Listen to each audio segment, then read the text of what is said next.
मैं बना लैला का मजनू। मैं विवेक आपको अपनी लैला की कहानी सुनाने जा रहा हूँ, जो बहुत ही सुंदर गठीले बदन की हकदार थी। जब भी मैं उससे मिलता तो जैसे मेरे मुंह से पानी टपकने की को ही हो जाया करता था। मैं लैला के साथ चुम्मा चाटी कर उसे गर्म कर चुका था। वो देरी रह गई थी तो बस उसकी खुदाई करने की। मैंने एक दिन देखा कि उसकी माँ अपनी मायके गई हुई थी अपने बीमार परिवार से मिलने के लिए, और यही मेरे लिए मस्त मौका था उसकी चिड़िया को उड़ाने के लिए। मैंने उस दिन अपनी बाहों में थाम लिया। वो भी अपनी कामुक मुस्कान से पूरी तरह से तैयार होने की चेतना दिखाने लगी। मेरे पास मेरे मोबाइल में कुछ कामुक फिल्में थी जिन्हें मैंने मौका पाते ही उसके सामने चालू कर दी है। वो अपनी आंखें फाड़ फाड़ कर देखने लगी कामुक फिल्मों को। लैला के अंदर भी धीरे धीरे फिल्म वाली रंडी की तरह मोटे हथियार अपनी चिड़िया में लेने की जैसी आग सी सुलगने लगी थी।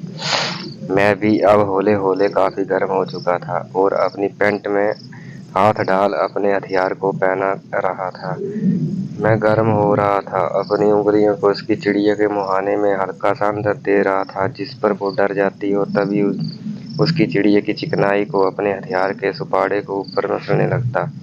मेरे हाथ पकड़कर उत्तेजित होते हुए उसने अपने लम्हों को मेरे होठों से एकदम सटा दिया था।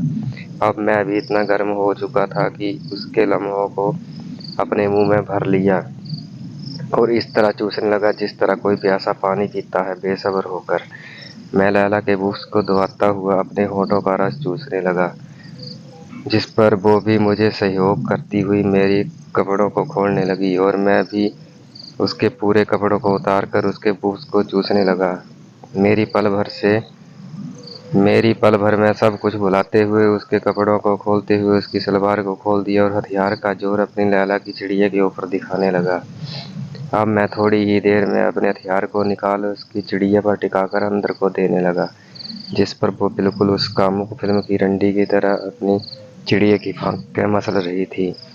मैंने लैला लैला की टांग को उठाए उसकी चिड़िया में अपने हथियार को घुसाने लगा, जिस पर वो भी जोर जोर से अपने पहाड़ हिलाती हुई अपनी चिड़िया को पिलवाने में मेरा सहयोग करने लगी।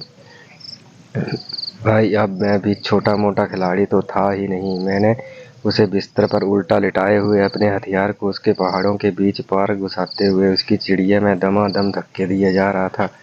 वो अपने शिकारियों के अपनी चीख से पूरे माहौल में कामुक गर्मी को बढ़ावा दिए जा रही थी। मैंने इतनी देर उसकी चिड़िया में अपने हथियार को धक्के की बरसात करके के बाद उसे भगोने में कसर नहीं छोड़ी और अपने मूड को बरसात करा डाली। फ्रेंड्स, कहानी अच्छी लगे है तो लाइक कर देना, तो कमेंट में ज़रूर बताना। कोई गलती हो गई तो माफ़ करना। धन्यवाद। चैनल को सब्सक्राइब भी कर देना प्लीज़।